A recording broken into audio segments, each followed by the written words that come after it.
Starting to the top left of the map in red, we have the Terran player for Team Axiom-Acer. It is Acer MMA. Acer's MMA here with an impressive victory over Ragnarok just a few seconds ago. And now starting on Tristram here against him is another Zerg player. AZUBU Boom Boom. So far, every game is Zerg. I cannot believe he's playing in the suit. I mean, that's got to affect his movement of his arms. You don't have to move your hands too much. Like, you know, of course you have to move your hands a lot when you're playing StarCraft. But you don't have to move your arms very much. Your wrists you do have to move, but still, I just can't imagine that being comfortable unless he's prepared specifically to play in the suit today. I don't think the suit itself is a big deal in terms of like movement. I think if anything, it's really going to be the heat. You feel, yeah, it might get sweaty in there. We have the ACs in there, and he wouldn't do it if he wouldn't feel like he could play in it. But yeah, I mean, it shouldn't restrict the movement. Actually, I actually feel it's probably going to feel like you wear one of these like sports dresses. Yeah, MMA fighting. PSU. You know, I feel like if Boom Boom wins, he might have to take the suit off because for the next game, it's just too hot. What I actually find quite interesting is that we have a pool before hatch. Not really what you usually see in the matchup. Gives you safety over with the gas. You can already see that he wants to play something completely different. This is not very aggressive. Your average build order that every Zerg player uses these days. You have the early gas, you have the pool, and then you have a delayed hatch. The speedlings are going to be into the picture very fast in this game, and it gives him aggressive potential. So that could be also a sniper build that is especially prepared to take down someone like MMA. Maybe AZUBU looked at the lineup of Axiom-Acer and said like, alright, who are the key players here? Picked MMA as being one of them and send out someone to snipe. Only problem that I have with this theory is that it would have made more sense to go for sleep there because you're already prepared. On the other hand, though, MMA probably expected sleep. You know, MMA is actually going to, that's well said, he's going to see this. He's going to know that it's pool first because he sees the hatchery is not done. He can also see enough gas in mind for speed, so he's probably thinking, wow, I guess you're going to be really hyper-aggressive here. And two Zerglings will actually delay this command center, so that's the first small victory he gets out of the pool first. I'd actually pull one link for the SCD and one link for the second SCD coming down, but he doesn't do that. And Reaper's already coming back, so the command center only slightly delayed here, but it makes a big difference. Anything you can do to get ahead. We talked about this a lot yesterday. It's just all about the tempo. And wow, nice micro there. Almost gets it still. Yeah, but he saves the SCD, and good job so far. Two of the links are down. Speed, of course, nearly completed. He doesn't build a lot of Zerglings right now. He could just drone up and just try to scare MMA a little bit and tell them, okay, listen, play a bit more defensive. I already have my speed up here. Of course, he sacrifices economy for it in the crosshair. He made it with the wrong building. He made the factory make the tech lab, looks like. So that cost him some time and a few minerals and gas. And there are the drones. Yeah, I think he's just playing a fake out here, it looks like, so far. I mean, he has the early speed, so he can react immediately to what his opponent does, and the speed helps you a lot. The drones, we have one of them going over to the third base to take it, also in a good spot here. No speed upgrade for Overlords just yet. Of course, he lacks the gas as well. Could go into the tag instead too, but the Overlord would like to get into the base. But we have Marines hunting the map, making sure that they know, and there is the speed for the Overlords. So, as expected, trying to use that. Yeah. And we're going to have, for MMA, a quick third command center again. Doing this both games, getting the quick stem out. Hellions poised to be aggressive. One spine crawler actually being made this time. And we have a few lings on the way, but just to be safe, I feel, against the Hellions that he knows are coming. And MMA just did not really flinch to this early speed. You know, it's very safe, but it could have been defensive, and I would have expected MMA to at least bunker up a little bit. It would make a tighter wall a bit faster, but he just did not take it seriously, and it works out for him in the end. He still has that third CC about to finish. He's going to have triple meals very soon, and now he goes even for the verification scout here with the Reaper. Yeah, the Reaper goes in, doesn't see too much, didn't see don't think he got into range of that second gas. No, I mean, there is none, but he does not know that. The Overlord, on the other hand, sees everything in the main base of the Terran player, gets a really good scout up here. But we have MMA now still roaming the map. I mean, what did he do in the last game? He was trying to control the creep. What you have to do, he was trying to get those scouting information, and then as soon as he hit the Medivacs, that was kind of his time to shine. That was when he was really pulling the screws on Ragnarok. And he will probably try to do that again, and why not? With the success that he had in the last game, it makes perfect sense. Yeah. A lot of queens that we have. Massive amount of queens. On the other hand. So he's really looking at what happened in the last game and said, like, dude, if I have queens at all of my bases with transfuse energy, then you will have a much tougher time to drop me like you did Ragnarok. No upgrades here for MMA, actually, with the E-base. I think he just forgot to do it. He has plenty of resources. And with all the queens, you could actually also just head down later on the road. Yep, there they are. Melee upgrades for the Zerglings, of course, and you want to go into Limita Baneling at first, but later down you can go into Ultralisk and use the Queens more as an aggressive part of your composition, since you just use them to transfuse those Ultralisks, and they will never die. Yeah, we saw this yesterday. It's like the Infinity Transfuses against Innovation. And the Hellions here not getting a whole lot done, actually. A Macro Hatchery goes down at the third base. That's going to give them a lot of extra production.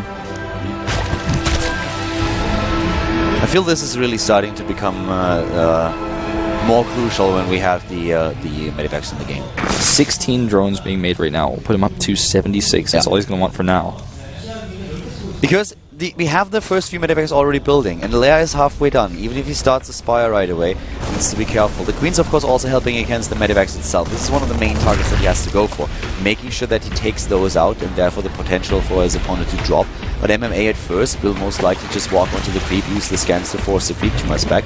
And so far, Boom Boom is already doing a bit of a better job than his opponent, than Ragnarok did, with spreading the creep. And that in itself just means that MMA will need to spend more time to force it back and use more scans. And that also means he has more vision, so he can see more attacks coming. Fourth base goes down late, so is the Spire, but the creep is really good. The upgrades are coming out here, and he has a massive amount of drones, 72 in fact, as we speak right now. So I like Boom Boom's position, but how does he handle that MMA aggression that we saw last game? And we're about to see it start right now. Here we go. See a scan in just a second here, right on those tumors. Can always just move back, exactly what we talked about. And here we go. Banelings are there. That the focus in the last game was great. Can he do that again, though? 1-1 is not done just yet, but it's also not going to matter too much since we have the same amount of upgrades coming in for Boom Boom. Here come those drops. A lot of Overlords also spread on the map. It's going to be very difficult for MMA to approach one of the bases of Boom Boom without being spotted really, really soon. Yeah. Here we go. He's going around the top right. Boom Boom has so much creep. Some of it actually being denied, though. But he knows that's coming. He knows there's a drop in the main. He has Overlords everywhere to spot for this. MMA is struggling to do damage, and with double Queens here, he can't stick around for long. He goes in the main base again, and the Zerglings are still being spread. We have another force up at the top right. So this double drop is just meant to keep the Zerg play in position. And here comes the real damage. He's moving in, he's taking down the creep tumors already, trying to work towards that Spine Crawler. The units are going to head over there very soon, and again the drop at the bottom making its way towards that fourth base. Yep, here it comes. Unloading the Marines as he continues the pressure on here. That was not the best Bane trade there. Nice. That was very close. He does get the targets off again. He will get a Queen and should be able to escape. Yeah, he's going to escape. A great position here for the Marines, and he snipes the Banelings. Not all of them, but a lot. And now drops again into the main base, whereas the drop on the top of the map is also active. But I have to say that Boom Boom does a decent job at defending so far. He's doing much better than his teammate did, and is cleaning these units up one by one. One Muta is going to make this a little bit more annoying to execute. Look at the supply. This time MMA does not take a huge lead. He's still doing damage. He's trying to cut back on that economy. Boom Boom has 94 drones, and he's holding, though. It's incredible. Yeah, he has a lot of harvesters here, and he should lay that down or build a couple of spines. Here we go again. He's moving back here, trying to bait these units into the Widow Mines, getting a few shots off. Not the best ones, though.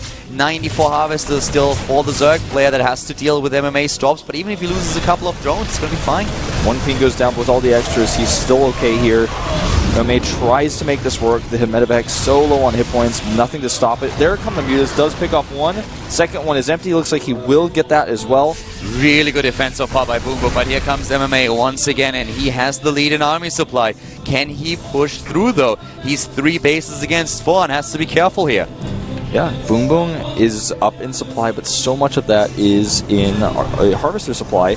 that dealing with these drops, I'm actually really impressed that he's able to do it with so little. He's just always got a good split.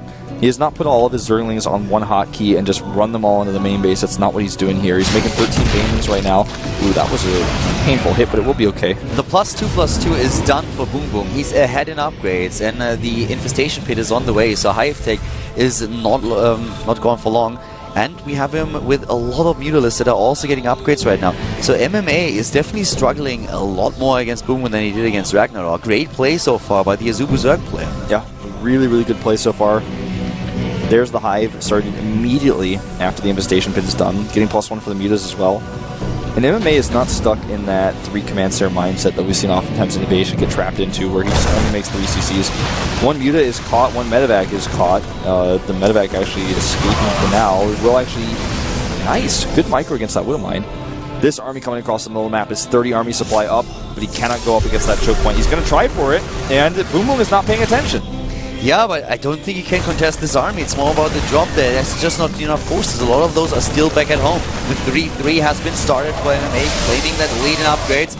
And we have the drop in the main base, but there are spine crawlers, a cancel, force to the top right where the 5th base was established. And we have another snipe on one of those Medivacs. So good defense by Boom Boom. He's everywhere on the map, making sure that MMA doesn't get the damage in. Yeah, he's doing so well at that. One Thor is out, but not joined with the armor right now, using it defensively only. Another Medivac gets sniped here. The hatchery will be remade to the top right. And MMA just trying to find an opening here, but he is not finding it. Boom Boom is not falling apart and collapsing like we saw Ragnarok do when the first attacks hit him last game. It's partially due to his creep spread. I think also really nice splitting up his units. Goodbye Widowmine. And 3-3 is Boom Boom's newest, biggest enemy. He needs to get his own out, but he's not too far behind, as you guys can see on the production tab. Adrenal glands, armor, he's getting everything. The only thing I'm a bit worried about is that his drone count will be too high in a late game. If he doesn't build spine crawlers, he will not be able to match the army supply of MMA. But he's trapping him already. These units here, they are lifted away barely. That was close. After Burner cooldown was ready and he used it immediately. But he has 5,000 minerals. That's enough money to just dump him 3 minerals into spine crawlers and free up supply for your army. He also has 30 larvae. With the macro hatchery and all the hatches he's building, he's got so much ability to remax, especially once that Ultralisk Cavern finishes. It will also give him the upgrades that his Zerglings currently have.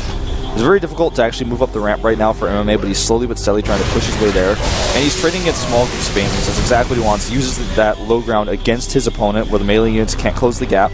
He's getting Vipers too, and that would be great to use against the Thor, just making sure that you just get that in. Because the Thor is doing so much to zone out the Mutalisks, and he's babysitting it like a boss. Yep. Use Zerling shots to go down here on the Widow Mines. He's actually pushing his way through the center still. Does actually run forward, scan, and pull back. You guys didn't see it, but I did. And the creep has actually been receded quite a bit by MMA's army. Decent Widow Mine shots here, but he's losing so much expensive gas-heavy medevacs. The resources that he has are just insane. It's 6,000 minerals, and he has Ultralisks on the way. 3-3 chitinous plating, adrenal glands now done. The bank that he has is absolute insanity. I mean, this is crazy. Look at those resources. MMA, on the other hand, has a massive gas bank, and his minerals are going to start going up with this extra base that he has to the bottom left. Over at the 9 o'clock, he's even making an additional command center there. And here we go. The engagement is on. Magic Box on the Thor. Does get an extra shot and saves it twice. A great engagement for MMA. What a great unit control here by the Terran player. That was amazing what he just did there. I really thought that Boom Boom could do much more damage with this. But now the Ultralisks are there. The Banelings roll in. And we have, of course, B4 maxing out immediately. He has the lava, he has the resources to do it. 150 armies, 15 army supply against 124. Command center is being built here. The planetary protecting that fort, and the Terran still dropping. Yeah, base of the top right barely survived earlier, as you can see here, down to about half hit points. He's trying to make the spines, but they're a bit too late. And this small group of Zerglings actually should be enough to clean this up, especially with the Mutalisks there. Not going to be able to stick around. But Boom Boom has so many ultras on the map now. They have really, really good upgrades, and it's all going to be about how he controls this. Plus, the Greater Spire switch is on. And he's also getting rid of drones. He's going for a lot of spine crawlers that will protect all of his bases against drops, and it also makes sure that he can just get more and more army supply into the game. That paired with his 3-3 completed attack switch into Great Aspire, is very dangerous for MMA. But the Terran player is by no means out of this game. He is still trying to take down the space to the top right. He could actually try to just snipe it, but nope, the ground forces are too fast. Ultralisks are there to the rescue. That one Viper actually using Blinding Cloud on a drop we saw earlier, and he's not making any additional ones. Don't blame him for that, but actually, if you could get some investors out to work with his Ultras, or even just 1 or 2 more Vipers, the same could be done there. And MMA is starting to realize, of course, that the Broodlord transition is on. He makes 2 additional starports, start to rally out Vikings. He's getting the plating, of course, for them, which will also affect the Widow Mines. So just going to help that out a little bit. This drop is shut down again by the investment to Spines, but he's got to be careful against this very, very scary Terran Deathball here. And we have him moving in just for a second. He's waiting for the first Broodlord, the Broodlord of Death maybe here. But we have the ground forces running in right now. The Mutalists are still trying to look for a few victims to the bottom left. Another base being built, both players at each other's throat right now. This is such a crazy game. This is actually perfect. I love it. So many resources for Boon. Tech switches could be devastating to MMA if executed well. But the Terran player, he doesn't care. He expends everywhere on the map. Yep, a fight here with this Queen trying to transfuse. Here we go!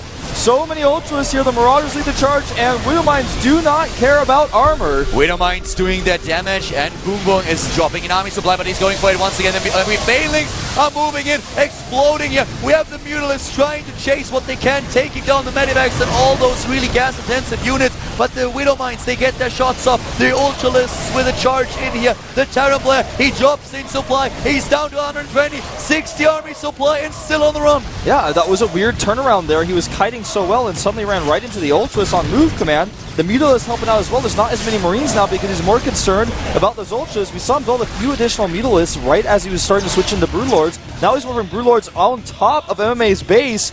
And the game is looking like it's his. He's 200 supply against 120. He's got more than double the army supply, and he's not stopping there. Continue the attack. No resources, and Boom Boom is still rich. He could actually found his own bank by now. He's at 2,000 minerals, 600 gas, and MMA is just running out of steam and resources. He doesn't have anything anymore. He has nothing. He couldn't afford a chewing gum at this point any longer. We have even Broodlords going for that 4th right now. And Boom Boom is everywhere. MMA forcing him back for a second, but I think that's only going to be a temporary solution. Yeah, I think you're right. He's not really mining too much from his base in the middle. The bases to the bottom left are mining, yes, but he doesn't have the production to make up for it. He doesn't have the time. And even with those bases mining, it doesn't give him the economy he needs to remax here. Whereas the Zerg player, Broodlords, Ultras, and Mutalists, the 3 things you do not want in your main base, all going strong, camping the production. And this right here is MMA's final army. Once the Broodlords and the Banelings start to connect, it's going to be all she wrote. And it's so hard for him to actually move out with that army because he's pinned into his main base here. Yeah, he cannot really gather a whole lot of units to contest this. I mean, he's using his buildings very well in the gaps between them to make sure that there's a very small surface area for the Zerg player to fight it. So he's holding for a long time, but there is just way too much. And I don't know, Boom Boom's bank is gone, but with 100 supply lead, can you lose a game like this? I don't think so. I don't think so, especially not with no units really left here for MMA now, down to 27 army supply. I mean, Boom Boom has quadruple the drones that he has in an army. Boom Boom like a boss here. I mean, he did it. GG! MMA is out, and Boom Boom with a 2-1 for Axiom-Acer. What's going on here? Look at the coach. He's happy. The team is happy. And here we have the man of the hour. Boom Boom with the suit. And I love it. Doing a little bit of a dance move there for a second. But well played. Really nicely done. Great defense. You know, he saw what MMA did in game 1, the aggression. And he just countered it hard by making sure he had all of his units split. Very well prepared. And that's how you win a game against somebody like that. When you saw him play one style, you expect the same thing, and he defended well against it. And then just his late game was almost flawless. His creep throw was also better than what we saw from Ragnarok. That was really well done. And after what we saw MMA do to Ragnarok, I would have not thought it possible. Same here. And I don't think Crank didn't believe that either. Well, here's the thing. MMA still did his job. Did you see Crank smile when he saw Boom Boom move out? Yeah. I saw that. MMA has still done his job here, though. And this is not a devastating position for Axiom-Acer, not by any means. But they were probably expecting MMA to take more than 1 win because he's such a top-name player. If not more than 1 win, more than 1 Zerg. especially with the style that he used. I feel now it's either time for Alicia or for Innovation. I would send Alicia out here, I think. Save Innovation a little bit longer. See if somehow you can bait out Symbol first, if there's any way to do that. But can you really bait Symbol out with a Protoss? I don't think so. It's a tough call to make right now. This might be one of the tougher ones they have to make today. I think it's only a choice between the two, though. I think these are the two players that you can send out. You either say, all right, it's time to go for Innovation, and then just believe in him taking more than one game. He needs to take more than one. He needs to take out Boom Boom. At the same time, though, you could just go and say, okay, we're using Alicia. I don't really see Ryang at this point. No, I don't see really. Crank today either. Yeah, maybe a little bit later, but for now, you have other players that you can rely upon. Yeah. So it's tricky, though. It's definitely not easy. I think they were hoping for MMA to take at least 2 games. Yeah, that's what they were definitely hoping for, and I think the choice to use Innovation would still be a smart one here. He's so good against Zerg players, and Boom Boom is no exception. I mean, he's a Zerg player. He's a good Zerg player, but Innovation could take him out here, try to pull out Symbol, and then maybe they have something else planned for Symbol if Innovation can't do it, because that's the big name that they're really concerned about. Yeah, for Innovation, we might actually see what we were talking about earlier, like the Supernova trying to go up against Innovation. Maybe they just want to save 2, but it's not easy. I mean, at this point, if you think about it, like if Symbol, for example, camps out and you can't really counter him with Innovation for whatever reason, there are other players on the bench who could do that. I mean, Symbol is not unbeatable. He's very, very strong, one of the key players here, but we have also strong players on the lineup, so it's a tricky call to make, and this is like one of the positions in the match where everything is like on the line. Later down the match, you actually have a position where you have only a few players that you can choose, so then the choices become a little bit easier. The most tactic goes into the first 2 to 3 picks. Yeah, I guess we just have to wait. There's no way to tell for certain exactly what Crank has in mind, what he has planned. We're going to find out right now. Alicia on the edge, it is him. Very puffy jacket, very puffy Protoss versus Zerg, and I'm excited for it. And with Alicia coming out, we know that one of the players is going to be Innovation, so the last one could be Ryang. You know, just... Someone is a happy panda. Yeah. It's just funny to me that Alicia is wearing that jacket. Well, now he's not. He took it off. But him in that puffy jacket and Boom Boom in that suit. It looks so funny to see them come into the booth together like that. Alicia is a strong Protoss versus Zerg player. He's shown really great timings in the past. And also, like I talked about before, the late game with the Void Rays, the Tempest, the Storms. He's also the only player that won his match yesterday. This is true. Took it against Center. But guys, careful play. I mean, we have a Zerg versus Protoss now. Before we go into that match with AZUBU having a 2-1 lead over Axiom-Acer, we're having a 5-minute break once again. So, guys, we're going to see you in a few here at the GSTL finals at the second day. Axiom-Acer going up against AZUBU, and our next game is going to be Alicia versus Boom.